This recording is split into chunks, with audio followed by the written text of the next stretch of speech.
На картинах Никольского можно воспитывать. В чем задача? В том, чтобы они, смотря картины, научились глубинно мыслить, анализировать, да, моделировать как-то. Вот, например, у него много картин про экологию. Он вопрос экологии еще 30 лет назад поднимал. А сегодня это как никогда актуально для молодежи. В гостях у бабушки. И здесь самое интересное, что за нами всеми в жизни всегда кто-то наблюдает. А вот оказывается здесь кот. Вот мы иногда не замечаем, что за нами наблюдает кот, за нами наблюдает собака. Вот я написал, и зрителю хочется спросить, а что вы написали? Я говорю, знаете, если бы я был писателем, я бы вам прочитал. Если бы был поэтом, я бы вам тоже прочитал стихи. А я написал то, что я думаю на сегодняшний день.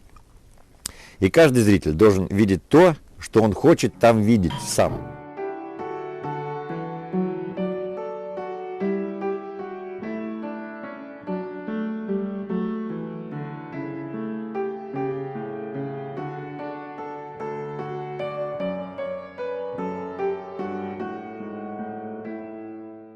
Вы понимаете, вот все говорят, дайте нам условия, постройте нам мастерские, постройте мансарды, мы вам напишем шедевры.